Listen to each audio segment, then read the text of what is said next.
لقد كان لكم في رسول الله أسوة حسنة لمن كان يرجو الله واليوم الآخر وذكر الله كثيرا. وقال الله تعالى قل إن كنتم تحبون الله فاتبعوني يحببكم الله ويغفر لكم ذنوبكم والله غفور رحيم. إن الله وملائكته يصلون على النبي يا أيها الذين آمنوا صلوا عليه وسلموا تسليما. اللهم صل على سيدنا مولانا محمد وعلى آل سيدنا مولانا محمد.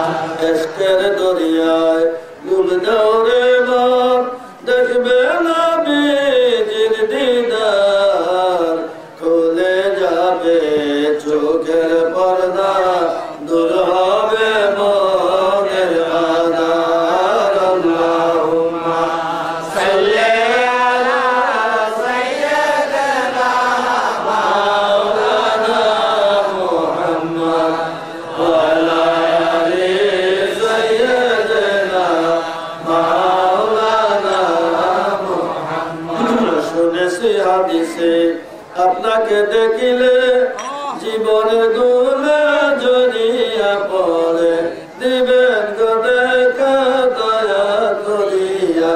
ইয়া রাসূলুল্লাহ ইয়া হাবিবাল্লাহ ইয়া রাসূলুল্লাহ ইয়া হাবিবাল্লাহ। আমার মৌতের নিদান কালে আসিবেন নবী গায়ে আমার শিয়ারে ওগো দেখিব আপনাকে দুই নয়ন ভরে। ইয়া রাসূলুল্লাহ ইয়া হাবিবাল্লাহ ইয়া রাসূলুল্লাহ ইয়া হাবিবাল্লাহ। গোসল করায়া কাফন পরায়া রাখিবে আমাকে কবরে শুয়ায়া। গোসল করায়া কাফন পরায়া রাখিবে আমাকে কবরে শুয়ায়া। দিবেন গো দেখা দিবেন গো দেখা দয়া করিয়া।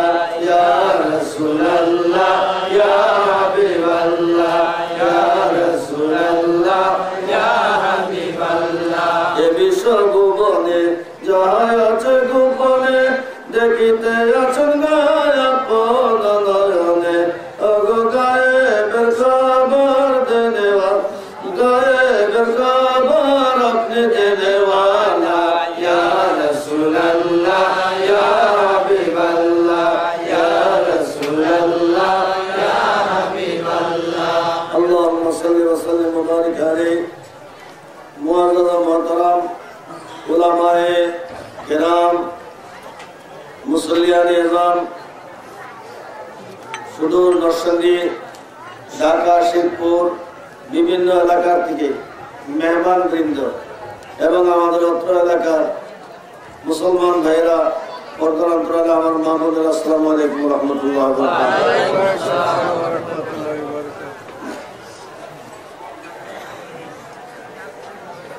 মনে থাকতে বলে ফেলি লিয়াকত দক্ষিণ রামনগর এই একমত সাল দেওয়ার কথা বলছে। নোয়াব আলী হাফানিয়া একমত সাল দেওয়ার কথা বলছে। রফিক মিয়াজি একমত সাল দেওয়ার কথা বলছে। কাজী কুদ্দুস সাহেব নরসিংদী উনি একটা গরু দেওয়ার কথা বলেছেন। বিল্লাল আদামন সাল দেওয়ার কথা বলেছে। মতির প্রধান একমত সাল দেওয়ার কথা বলেছে। সবাই বলেন আলহামদুলিল্লাহ। আলহামদুলিল্লাহ। বহুত হয়ে গেছে, এটা কিন্তু আমার বড় কথা না। 12 মাস যেভাবে চলে এখন সেভাবে চলবে। টাকা কালেকশন করার জন্য কোনো মাহফিল করা যায় না। ময় মুরব্বীদের জন্য দোয়া এবং এই মাদ্রাসার জন্য দোয়া। আল্লাহ গায়েবের থেকে মাদ্রাসাকে সাহায্য করবে। বলেন আলহামদুলিল্লাহ। ঠেকা হয় নাই, হবেও না। কেউ দেখছে কেউ না দেখ, কিন্তু মা বাবা মানুষকে মাদ্রাসা চলবে। বলেন আলহামদুলিল্লাহ। আমরা দিয়েছি, আমরা ভাগ্যবান হয়েছি যে যতটুকু পারছেন ততটুকু যথেষ্ট। আল্লাহ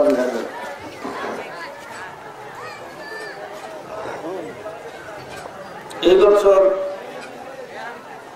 কুয়াশা শীত বিভিন্ন দিকে খেয়াল করে আমরা পরামর্শ করেছি এই বছরের জন্য একটু আগে নিয়ে আসি। আমি আগে বলছি তিনটার মধ্যে আপনাদের এই দুইটা যাবে সঙ্গে, আর থাকবে ইমান। কবরের মধ্যে ইমানের পরীক্ষা হবে, হাসরের ময়দানের মধ্যে আমলের হিসাব হবে। কবরের মধ্যে ইমানের হিসাব, হাসরের মধ্যে আমলের হিসাব। কবরের মধ্যে প্রশ্ন করবে তোমার রব কি, তোমার দিন কি, আর ইনি কে। এটা ইমান। দিন আমার ইমান, আল্লাহ আমার ইমান। আল্লাহ পাক বলেন নবীও তোমাদের ইমান। নবীজি আমাদের কি ইমান, নবীজি আমাদের কি ইমান। আমরা হইলাম মুমিন। যারা ইমান আনে, আরেকজন এখন সল আমি আবু নুর ইসলামের বাড়ি, আর এটার মধ্যে যাই না। আর আজ বললাম আবার 2 মন সল। আলহামদুলিল্লাহ, মা ফাতেমা নামই তো আসতেছে। অস্বীকার করতে পারি না, কিন্তু দরকার তো নাই। আমি আমি সালাম দেবো, ওয়াজের ডিস্টার্ব হয়ে যাবে।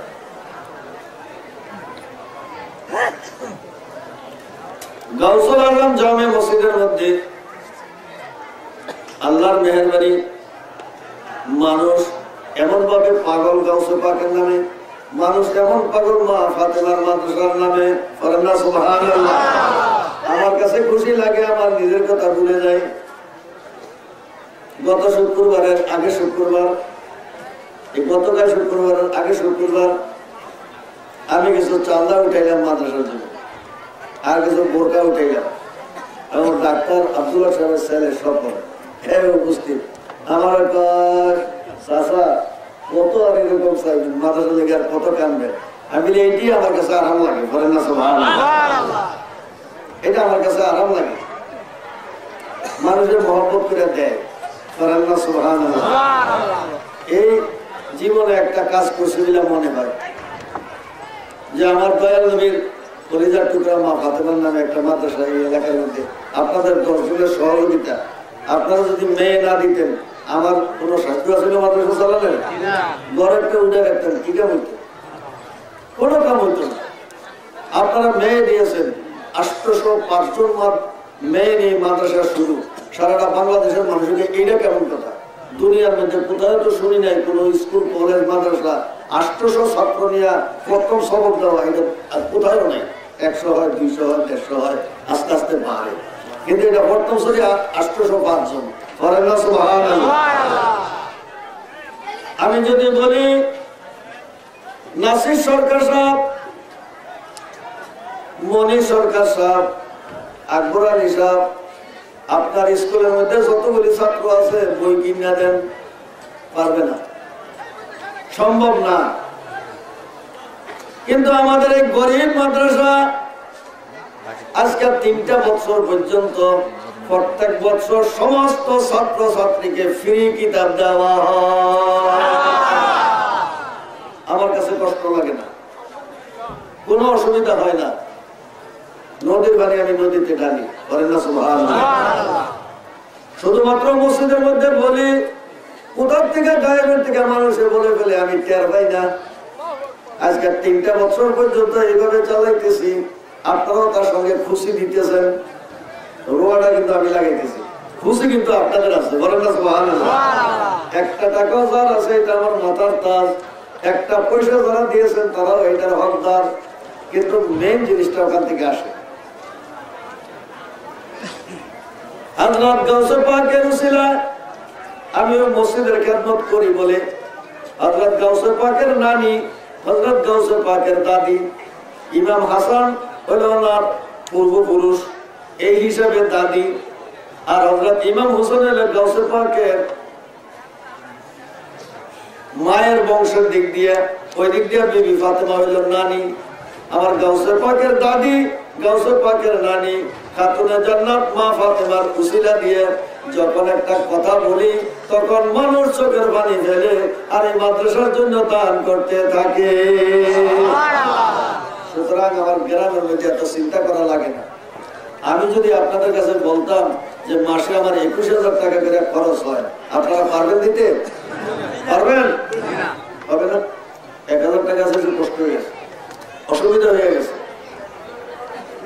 আল্লাহ রাব্বুল আলামিন গোপন ভাবে চালাইতেছে, আমার কাছে মজা লাগে, আমার কাছে আরাম লাগে।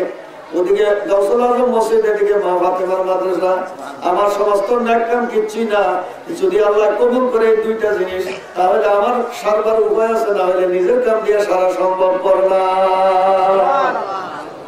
নেক আমল করতে হবে, এমন নেক আমল করেন যেন আল্লাহ এবং আল্লাহর রাসূল আপনার নিজের জিম্মাদারি হয়ে যায়। রোজার মাসের মধ্যে দিলাম ইফতারি মাহফিল, রোজার 13 তারিখে আমি বললাম 40,000 টাকার দরকার, 2,000 লোকের ইফতারি খাওয়ানো। এই যে মানুষের দেওয়ার শুরু, নাম দিলাম হযরত গাউসুল আজম ইফতার মাহফিল। দিতে দিতে মানুষে একেবারে 56,000 টাকা দিয়ে দিয়েছে। বলেন না সুবহানাল্লাহ। এত টাকা দিয়ে আমি কি করব? লাগাও ডবল ইফতারি। মানুষকে এই আশ্চর্যের কথা, কেমনে আসে? কিন্তু মানুষের মুসল্লি, শুক্রবারের মুসল্লি আর বাহিরে কোনখান থেকে আমি আনি না। আমার ঘটনা তো আমি 27 বললাম যে 1,040 টাকা হইলে আমার সেরে যায়। মানুষে দেওয়া আরম্ভ করলো, একেবারে যাইতে যাইতে 50,000 টাকা হয়ে গেল। এগুলি আরাম লাগে কিনা? লাগে কিনা? এটা কি আমার দিকে চাইয়া দেয়? না, গাউসুল আজমের দিকে চাইয়া। বলেন না সুবহানাল্লাহ। মা ফাতেমার দিকে চাইয়া দেয়। ওনাদের নামের দোহাই দিয়ে বলে আল্লাহর রহমত নাযিল হয়ে যায়। বলেন না সুবহানাল্লাহ। বুখারী শরীফের হাদিস, একটা দুইটা কথা বলবো, পিছনে দিয়ে যেন কোনো আওয়াজ না হয়। এই মাদ্রাসার মুদারিস শিক্ষক, আপনারা কি কাজে আছেন? আপনারা কিন্তু গাফলতি করতেছেন, আমি দেখতেছি আপনারা অ্যাক্টিভ না।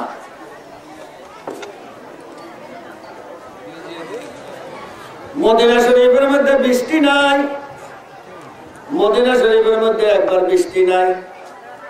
হযরত মা আয়েশা সিদ্দিকা রাদিয়াল্লাহু তাআলা আনহার কাছে যে মানুষের শিকায়ত করলেন বাহিরের থেকে, ওনার বাগিনার নাম হযরত উরওয়া রাদিয়াল্লাহু আনহু, আপনার খালাম্মাকে বলুন আমাদের দেশের মধ্যে দুর্ভিক্ষ, বৃষ্টি নাই।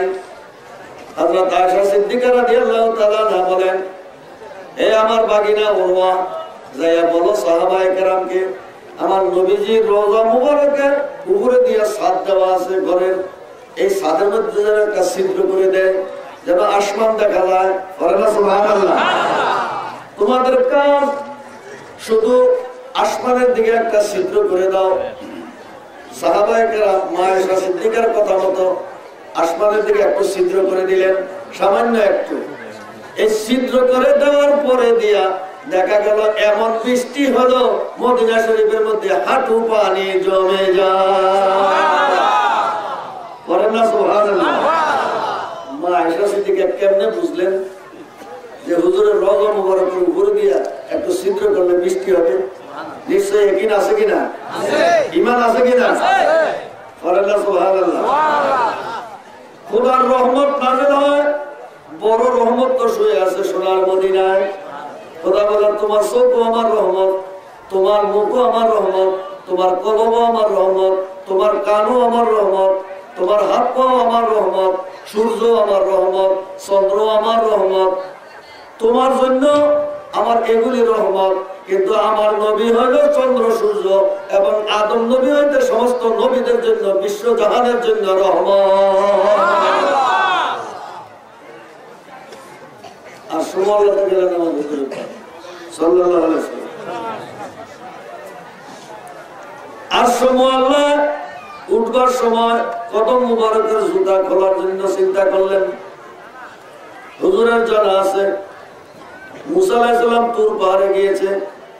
খোদা বলছে, এই মুসা, এটা পাহাড়, এখানে আমার সঙ্গে তোমার কথাবার্তা হবে, এই জন্য এই পাহাড়টা পবিত্র, এখানে জুতা নিয়ে আসা যাবে না।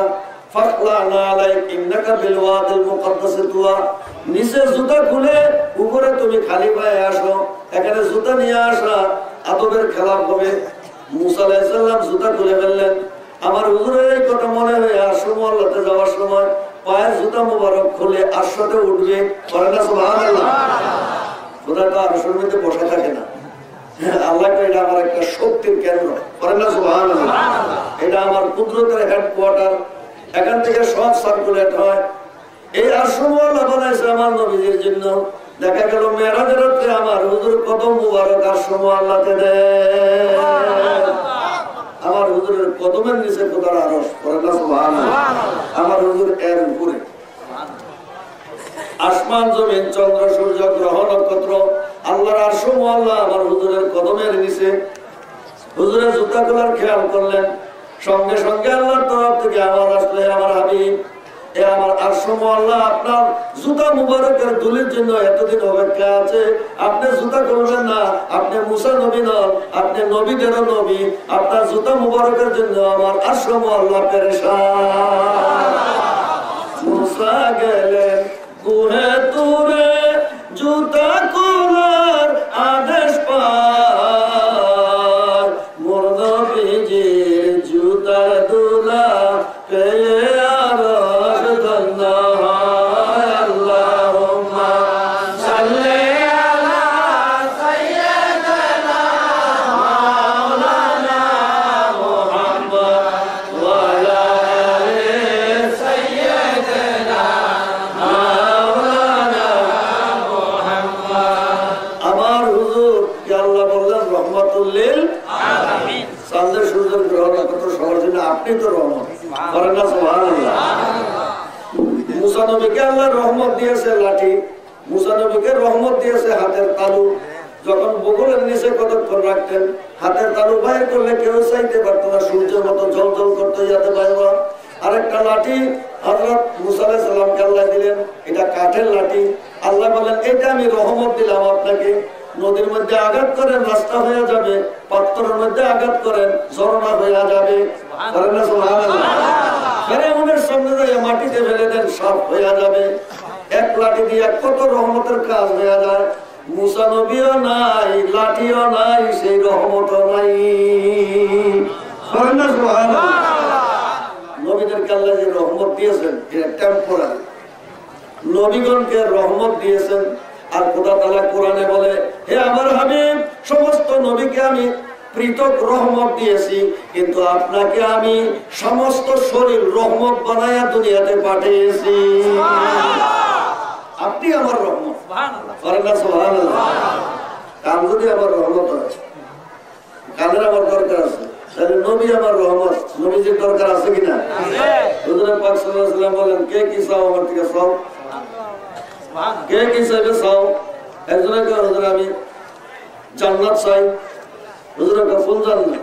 তো হুজুর আপনি যেই জান্নাতে থাকেন এই জান্নাত। আর কি জন্য? ইয়া রাসূলুল্লাহ, দুনিয়ার মধ্যে আপনার খেদমত করেছি, তাহাজ্জুদের সময় আমি পানি দিয়েছি, লোটা দিয়েছি, মেসওয়াক দিয়েছি, বিলা কুলুক দিয়েছি, সবকিছু। হুজুর আমি আপনার খেদমত চাই, আপনি যেই বেহেশতে থাকবেন আমাকে সেই বেহেশতে নিয়ে খেদমতের সুযোগ দেন। আমার হুজুর বলেন, যাও দিয়ে দিলাম, বলেন না সুবহানাল্লাহ। এটা সহিহ হাদিস পেশকার শুনে। তাহলে আমার হুজুরে আল্লাহ রাব্বুল আলামিনের নিয়ামত বন্টন করতে পারেন কিনা? স্যাংশন করতে পারেন। হুদাসাবে জানকে পেয়ে গেল 2 লাখ টাকা, ওনার পকেট থেকে দিবে না, ওই ওখান থেকে নিয়ে আসবে, বলেন না সুবহানাল্লাহ। বুঝ আছে বলে তো বলে গেছে, ক্ষমতা আছে বলে বলে গেছে। আমার দয়াল নবীজিকে আল্লাহ বলতেছেন, শোনো, তোমাদেরকে আমি এক জায়গার মালিকানা দিয়েছি, আমার নবীকে আরেক জায়গার মালিকানা দিয়েছি। তোমাদেরকে মালিকানা দিয়েছি তোমার জমিনের উপরে, বাপের দিনের 10 খানি জমিন, তুমি ইচ্ছা করলে বেচতে পারো, দাম করে দিতে পারো, লুটাইয়া দিতে পারো, দলিল লিখতে যাইয়া কও আমি এই জমিনের মালিক, বলি কিনা? তুমি যাইয়া বলো আমি জমিনের মালিক। শুধু মালিক বললে হবে না, এই জমিনের দখলেও আছি, তাহলে তুমি বিক্রি করতে পারো। জমিনের দখল, জমিনের মালিকানা তুমি দাবি করো লিখিত ভাবে, এটা গ্রান্টেড। তা আল্লাহ তাআলা তোমাকে জমিনের মালিক বানাইছে, এক কানি, দুই কানি, চার কানি। এটা ভাইয়া তুমি কত বড় হয়ে যাও, আমাদের ভটান সাহেবের 1000 কানি, মতলব তারা সব জায়গাতে নাকি ওনার জমি আছে। জমিনের মালিক তোমাকে অল্প বানাইছি, এই জমিনের থেকে সরস এক জমিন আছে জান্নাতের জমিন, ওইটার মালিকানা আমার নবীকে বানাই দিয়েছি। তোমার জমিন যেমন তুমি দান করতে পারো, আসলে জিনিস আমার, আমি খোদার জমিন, আমি তোমাকে টেম্পোরারি মালিকানা বানিয়ে দিয়েছি, এটা তুমি হস্তান্তর করতে পারো, বিক্রি করতে পারো। এর থেকে জান্নাতের জমিন, সেটা আমার নবীকে আমি দিয়ে দিয়েছি। বলেন না সুবহানাল্লাহ। কোনো অসুবিধা নেই। আমার দয়াল নবীজির নামের উসিলায় বৃষ্টি নাজিল হয়। হুজুরে পাকের ইন্তেকালের পরে হযরত ওমর ফারুক রাদিয়াল্লাহু তাআলা এর খেলাফতের যুগে তাও আবার বৃষ্টি বন্ধ হয়ে গেছে। বৃষ্টি বন্ধ হয়ে গেছে। হযরত ওমর রাদিয়াল্লাহু তাআলা বলেন, বেলাল ইবনে হারিস একজন সাহাবী রাদিয়াল্লাহু আনহু, ওই বেলাল না, আরেক বেলাল, এই বেলাল তুমি যাও রাসূল পাকের রওজা মুবারকে যাই একটা সালাম দাও, সালাম দিয়ে বলো, ইয়া রাসূলুল্লাহ ইন্নাহুম কাদ হালাকু, আপনার মদিনা শরীফের উম্মতরা কষ্টের মধ্যে আছে, বৃষ্টি নাই, দুর্ভিক্ষ হয়ে গেছে, গরুর ঘাস নাই, মানুষের ফসল নাই। এই কথাটা শুধু বলে আসো। বলে যায় সালাম দিয়ে শুধু বলেন, ইয়া রাসূলুল্লাহ ইন্নাহুম কাদ হালাকু ইস্তাসকি লাহুম, হুজুর আপনি মেহেরবানি করে ওনাদের জন্য পানি চান।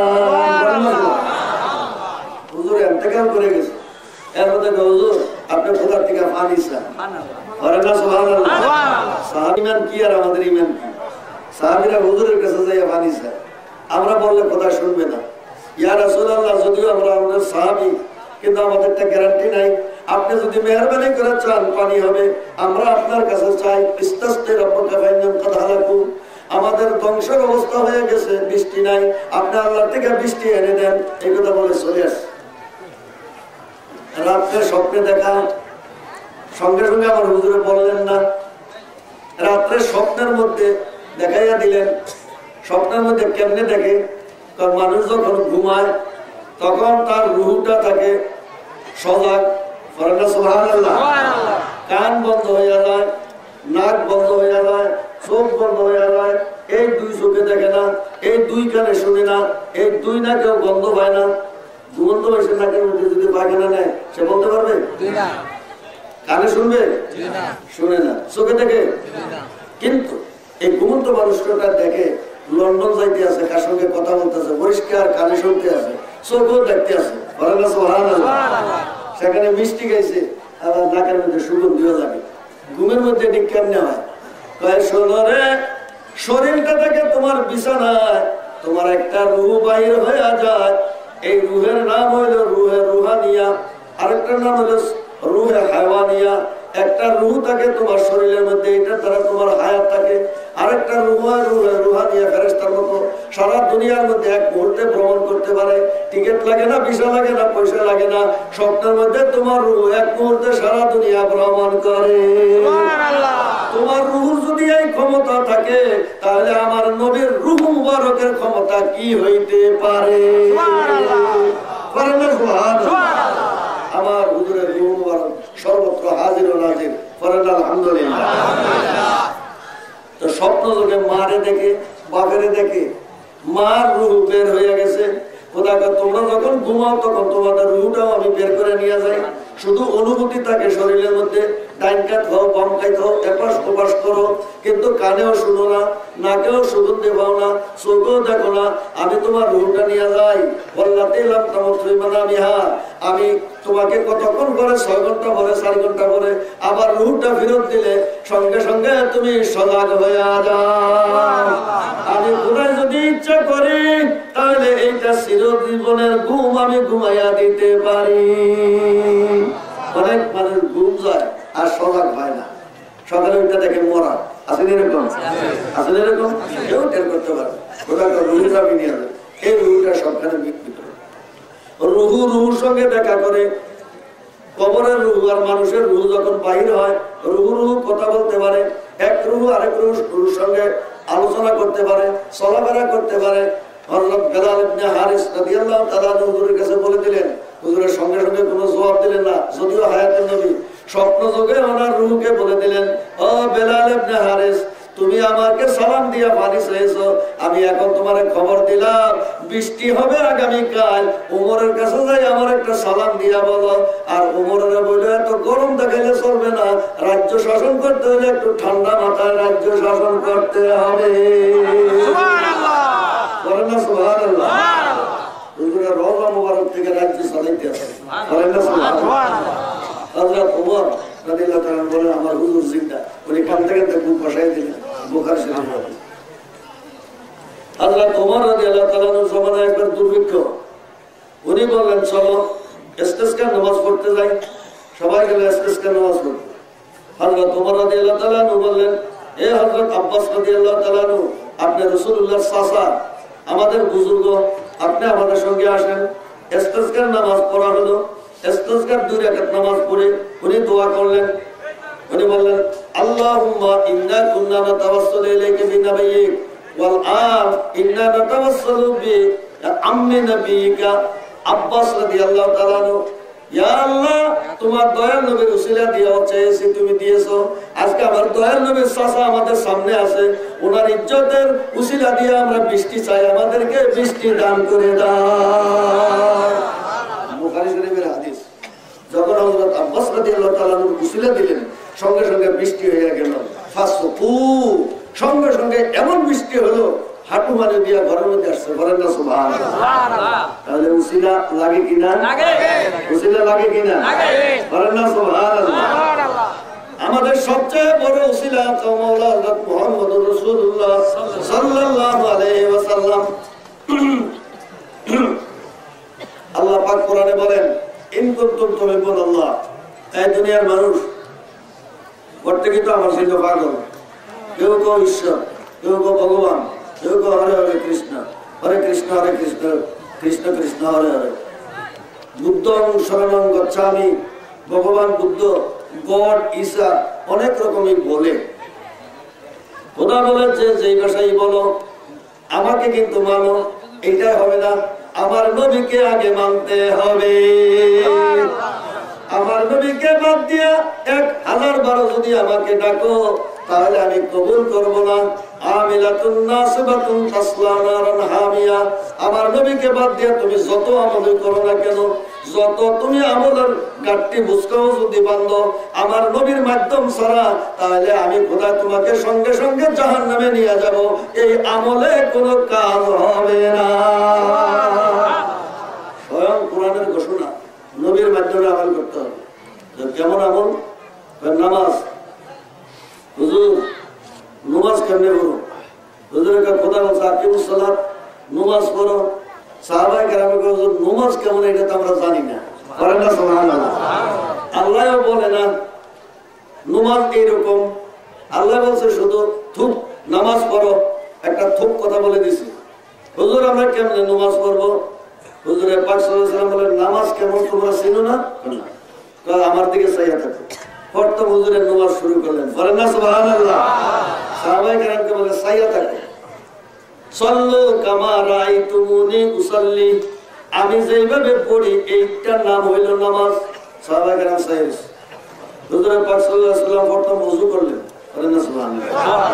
এটা হইল শরীর পাক, এরপরে তার জামা পাক। কাপড়ের মধ্যে পেশাব থাকলে এটা নামাজ পড়লে অসুবিধা হয়। শরীর তো পাক হইল না, জামা তো পাক হইল না। জামা যদি পাক না হয়, কাপড় যদি পাক না হয়, তাহলে 13 ফরজের 1 ফরজ তরক হয়ে গেল।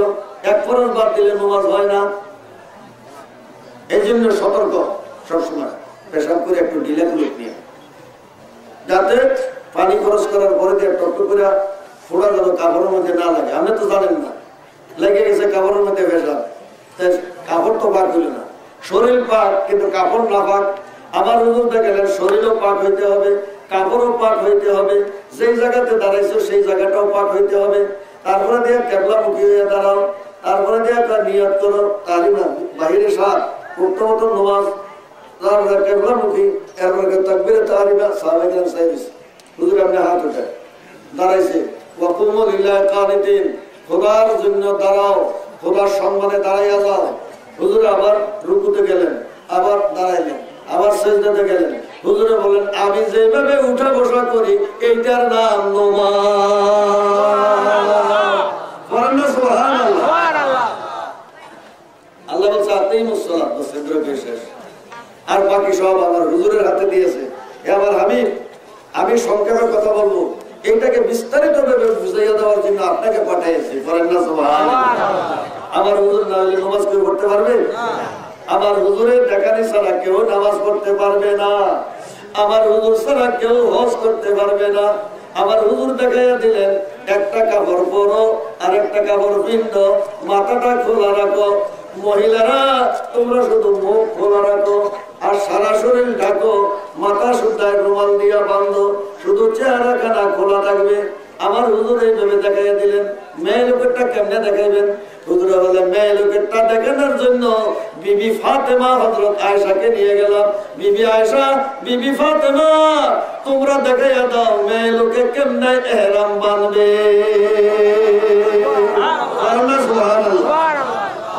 বিবি ফাতেমাকে নিয়ে গেলেন। হুজুরে পাকের বিবি 9 জন, ওনাদেরকে নিয়ে গেলেন। তোমরা মহিলাদেরকে শিক্ষা দাও এইভাবে হজ করতে হয়। হঠাৎ করে হযরত বিবি আয়েশা সিদ্দিকা রাদিয়াল্লাহু তাআলা আনহার শরীর মধ্যে নাপাক হয়ে গেল। এখন তো বিবি আয়েশাকে হুজুরে বলেন চুপ, আয়েশা আর কোনো কাজ করতে পারবে না যে পর্যন্ত শরীর পাক না হয়। এর ভিতরে দিয়া হজও হয়ে গেল। হুজুরে পাক সাল্লাল্লাহু আলাইহি সাল্লাম বললেন আয়েশা তোমার তো ফরজ রয়ে গেছে, তোমার উমরা রয়ে গেছে, তুমি আমার এক কাজ করো, একটা মসজিদে তানিম সেখানে যাইয়া যখন ওনার শরীর পাক হলো, হুজুরে বললেন আব্দুর রহমান তোমার বোনকে নিয়ে যাও, উমরা করাইয়া আনো। আমার হুজুরে ওখান থেকে বিবি আয়েশা সিদ্দিকাকে দিয়ে উমরা বান্ধাইলেন। এই হযরত বিবি আয়েশা সিদ্দিকার উসিলায় যারা উমরা করতে চায় ওই জায়গায় যাইতে হবে। সুবহানাল্লাহ। হযরত আয়েশা সিদ্দিকার উসিলায় ওই মসজিদে তানিম উমরার জায়গা হয়ে গেল। আলহামদুলিল্লাহ, আলহামদুলিল্লাহ। হযরত আয়েশা সিদ্দিকাকে দিয়ে হজ শিখাইলেন। মেয়ে লোকদের শরীর না পাক হলে করা যাবে না, শরীর পাক হলে আবার কাজা করতে হবে। আমার হুজুর পাক সাল্লাল্লাহু আলাইহি ওয়াসাল্লাম বলেন হে মহিলারা তোমরা সবাই আমার পিছনে নামাজ পড়বে। পড়েন না সুবহানাল্লাহ। এটা কোনো আমাদের লেগে না, এটা হুজুরের জন্য কাজ। পড়েন না আলহামদুলিল্লাহ, আলহামদুলিল্লাহ। হুজুর পাক বলেন আমি তো পুরুষ লোকের নবী, মেয়ে লোকদেরও নবী। মেয়ে লোকরা দেখুক, মেয়ে লোকরা আমার কথা ডাইরেক্ট শুনুক, আরেকজনের মাধ্যমে নয়। আমি রসুলের কথা আর অন্য সাহাবীদের কথার মধ্যে বেশ কম আছে। আমার মহিলা সাহাবীরা আমার জবানের কথা শুনবে, এটার যে তাসির হবে সাহাবীরা 1000 বার বললে তাসির হবে না। হুজুর পাক সাল্লাল্লাহু আলাইহি ওয়াসাল্লাম বললেন হে মহিলারা তোমরা আমার মসজিদে এসে নামাজ পড়বা, কিন্তু বেশিক্ষণ থাকতে পারবে না। সুন্নাত তোমাদের ঘরে ঘরে আসবা। যখন একামত দিবে তখন এসে তোমরা সুপ্রে পিছনে দিয়ে দাঁড়িয়ে যাবে। তোমাদের সামনে ছোট্ট ছোট্ট নাবালক বাচ্চারা থাকবে, এরপরে দিয়ে পুরুষ লোক থাকবে সামনে। কিন্তু যখন আমি ডাইনে আর বামে সালাম ফিরাবো সেই সময় আমি মুনাজাত করব না, আমি কেবল জিকির করবো লা ইলাহা ইল্লাল্লাহ, লা ইলাহা ইল্লাল্লাহ, লা ইলাহা ইল্লাল্লাহ। হুজুরে যখন এইভাবে জিকির করতেন সমস্ত মহিলারা মসজিদ থেকে বাইরে চলে যেতেন। বলেন না সুবহানাল্লাহ। আর হুজুরে মুনাজাত করতেন, পুরুষ লোকে যেমন না থাকে।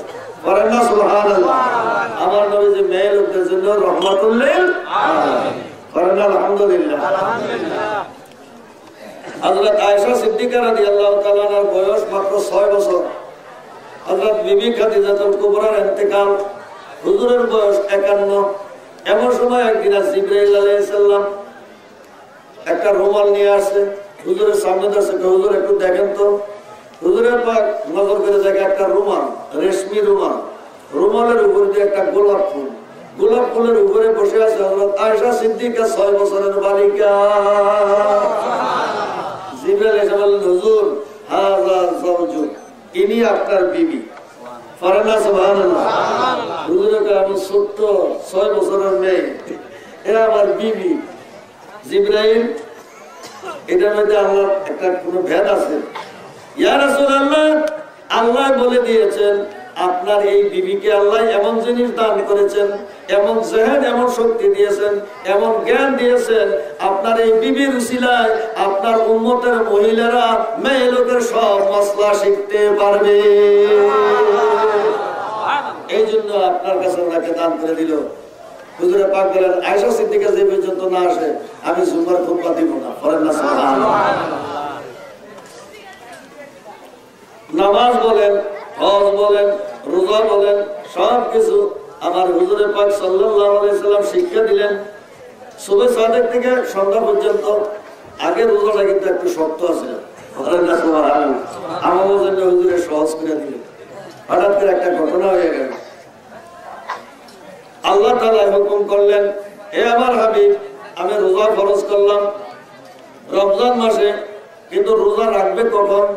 খোদা তাআলা বললেন যে যখন ঘুমায় তখন থেকে রোজা। করেন না সুবহানাল্লাহ। কেউ যদি এশার নামাজ পড়ে টুক করে শুয়ে যায়, এখন থেকে রোজা, এখন থেকে সব নিষিদ্ধ। আর কেউ যদি 12টার সময় ঘুমায়, 12টার থেকে রোজা শুরু। কেউ যদি 3টার সময় ঘুমায়, 3টার থেকে রোজা শুরু। এরকম ভাবে কারো রোজা হয় 17 ঘন্টা, কারো রোজা হয় 18 ঘন্টা, কারো রোজা হয় 22 ঘন্টা, এরকম বিভিন্ন রকমের হয়ে গেছে। এর ভিতরে দিয়ে একদিন একটা হঠাৎ করে হযরত ওমর রাদিয়াল্লাহু তাআলা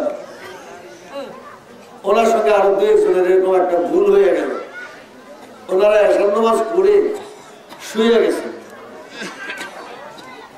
আর মনে নাই, ঘুমের থেকে উঠে দুনিয়াদারি করলেন, বিবির সাথে সাক্ষাৎ করলেন। পরে দিয়ে মনে হয়েছে আরে ঘুম যাওয়ার সঙ্গে সঙ্গে তো রোজার মধ্যে তো এগুলো নিষিদ্ধ, আমি এটা কি করলাম?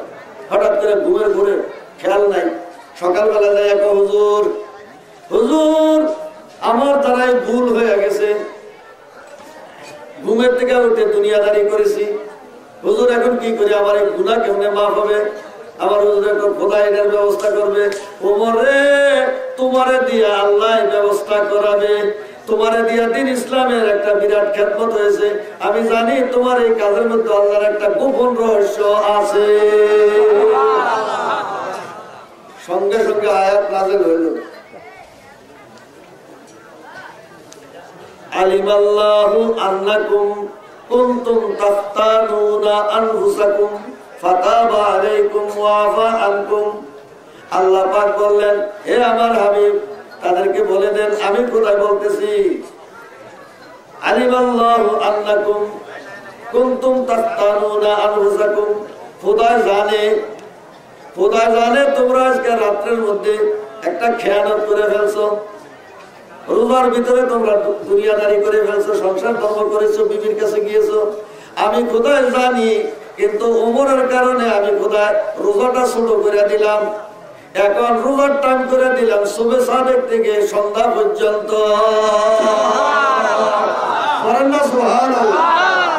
আমার হুজুর বললেন, ওমর রে, তোমার একজনের ভুলের কারণে আমার উম্মতেরা বিরাট সুযোগ পেয়ে গেল, রোজার টাইম খোদা কমাইয়া দিয়েছে।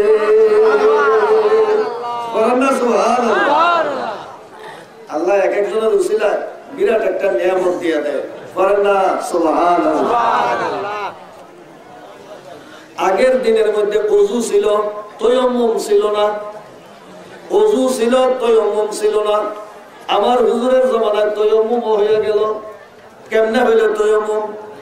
সামান্য একটা ভুলের কারণে। হযরত আয়েশা সিদ্দিকা রাদিয়াল্লাহু তাআলা গলার হার খুয়ে গেল। হুজুরে পাক বলেন, এখান থেকে রওনা দাও, সামনে পানি আছে, ওখানে যাই আমরা ওযু করব, নামাজ পড়ব। কিন্তু এখানে একটা ঘটনা ঘটে গেল, গলার হার খুয়ে ফেললো। এটা তালাশ করতে একটু সময় হয়ে গেল। হুজুরে পাক এখানে কিছুক্ষণ অপেক্ষা করলেন। নামাজের টাইম হয়ে গেছে, ওযু করার জায়গা নাই, পানি নাই। তখনই আল্লাহ পাক বললেন, হে আমার হাবিব, আপনার বিবি হযরত আয়েশা সিদ্দিকার গলার হার হারিয়ে গেছে। আমি খোদা এটা একটা ব্যবস্থা করে রাখছি, গলার হার হারাইয়া যাওয়া নয়, আজকে শরীয়তের একটা হুকুম নাযিল হবে, পানির দরকার নাই, আপনারা তায়াম্মুম করে নামাজ আদায় করুন। আমার হুজুর বললেন, দেখো আমার বিবি একটা ভুল করেছে, এটার কারণে আমার উম্মতের কত সুযোগ সুবিধা আল্লাহ দিয়ে দিলেন। আগের জমানায় তায়াম্মুম ছিল না, এখন আল্লাহ তাআলা আমাকে ওযুর পরিবর্তে তায়াম্মুমের ব্যবস্থাও করে দিয়েছেন। সুতরাং আমার সাহাবীদের যদি একটা ভুল হয়ে যায়, এটাকে তোমরা ভুল মনে করিও না, এটাকে খোদার রহমত মনে করিও। সুবহানাল্লাহ। আদম আলাইহিস সালাম গাছের ফল খেয়ে ফেলেছে। অনেকে আদম আলাইহিস সালাম অন্যায় করে ফেলেছে, নাউযুবিল্লাহ। নবীদেরকে অন্যায় আছে নাকি? নাই। আশেক মাসুকের কারবার। আমার দয়াল নবীজি বলেন, জাহিরেতে দেখা যায় আদম আলাইহিস সালাম গন্ধম গাছের ফল খেয়ে খোদার হুকুম যেন অমান্য করেছেন। খোদা কয় না না, এইটার ভিতরে একটা হিকমত আছে, গন্ধম না খাইলে জমিনে জমা যায় না। উপরে দিয়ে দেখাইলাম, ও আদম তুমি আমার সঙ্গে পরামর্শ না করে গন্ধম খেয়েছো, কিন্তু এইটার শাস্তি স্বরূপ আমি কি একটা পুরস্কার দিলাম, এই দুনিয়ার বাদশা বানাইয়া দিলাম আদমকে। সুবহানাল্লাহ। আদম আলাইহিস সালাম যদি গন্ধম না খাইতো, আমরা দুনিয়ার মুখ দেখতাম? আজকে বাহাদুরি করি, হযরত আদম আলাইহিস সালামের উপর দিয়ে সুটপাট চলে গেছে বাপের উপর দিয়া। আজকে আমরা ভূতেরা কত সুখে শান্তিতে বসবাস করি। আদম আলাইহিস সালাম যদি গন্ধম না খাইতেন দুনিয়াতে আসতেন না, এমনকি আমার দয়াল নবীও দুনিয়াতে আসতেন না। আদম আলাইহিস সালামের কোলে আমার হুজুর ছিলেন, গন্ধম খাওয়ার কারণে তাড়াতাড়ি আমার দয়াল নবী দুনিয়াতে তশরীফ নিয়ে এসেছে। দেখছেন এক গন্ধম খাওয়ার মধ্যে কত নিয়ামত আছে, বলেন না সুবহানাল্লাহ। কিন্তু ওই বেচারারে কান্দাইলে 300 বছর। হ্যাঁ, বাপে কষ্ট করে ভূতে আরাম করে। হযরত আদম আলাইহিস সালাম কষ্ট করে গেলেন, আমাদেরকে দুনিয়ার বাদশাহী দিলেন। এখন কারাকারি করে রাজত্ব নিয়ে, দেশ নিয়ে, আমেরিকা নিয়ে, বাংলাদেশ নিয়ে, বিভিন্ন রকমের। কিন্তু আদম আলাইহিস সালামের কত বড় নিয়ামত, উনি একটা গন্ধম খাওয়ার কারণে আল্লাহ তাআলা আমাদেরকে দুনিয়াতে রাজত্ব করার সুযোগ দিয়েছেন, বলেন না সুবহানাল্লাহ। আমার ভাইরা, আল্লাহ পাক কোরআনে বলেন, কুল ইন কুনতুম তুহিব্বুনাল্লাহ, হে ইহুদি খ্রিস্টান, হিন্দু বৌদ্ধ কামার কুমার, তোমাদেরকে আমি বলতেছি তোমরা সবাই আল্লাহরে চাও। কেউ বলো গড, কেউ বলো ঈশ্বর, কেউ বলো খোদা, কেউ বলো আল্লাহ, বিভিন্ন রকমের। আমি খোদাকে যদি তোমরা চাও, ইন কুনতুম তুহিব্বুনাল্লাহ, আমাকে ভালোবাসতে যদি চাও, তাহলে আমি শর্ত দিলাম, আমার নবীর গোলামি করো। আমি খোদাকে ভালোবাসো মুখে বললে হবে না, প্রথম আমি না, প্রথম আমার নবী। আমার নবীর কাছে যাও, ফাত্তাবিউনি, আমার নবীর কথা মতো চলো, আমার নবীর মতো খাও, আমার নবীজির দেখা দেখি তোমরা ব্যবসা বাণিজ্য করো, আমার নবীজির মতো দেখা দেখি তোমরা নামাজ করো, আমার নবীজির মতো দেখা দেখি তোমরা লেনদেন করো, আমার নবীজির দেখা দেখি তোমরা ব্যবসা করো, আমার নবীজির দেখা দেখি তোমরা সংসার চালাও, আমার নবীজির দেখা দেখি তোমরা বিয়ে শাদী করো। আমার দয়াল নবীজি দুনিয়ার বাদশা, আখিরাতের বাদশা, জান্নাত যার হাতের মধ্যে দিয়েছি, দুনিয়ার পাহাড়গুলি যার হুকুমে স্বর্ণ হয়ে যায়, সেই নবীর অবস্থা দেখো। উনি বলে আমার স্বর্ণেরও দরকার নাই, খাওয়ারও দরকার নাই, খোদা রে আমার উম্মতের রিজিকের জিম্মাদার তুমি, আমি নবী পেটের মধ্যে পাথর বানতে রাজি। আমার হুজুরে কষ্ট করে গেছে, আমাদের জন্য হুজুরে দোয়া করে গেছে, আল্লাহ আমার উম্মতের কষ্ট দিও না, আমার উম্মতের রিজিকের মধ্যে তুমি তৌফিক করো না, আল্লাহ তুমি আমার উম্মতের রিজিকের ইন্তজাম করে দিও, বলেন না সুবহানাল্লাহ। আল্লাহ পাক বলেন, হে আমার হাবিব,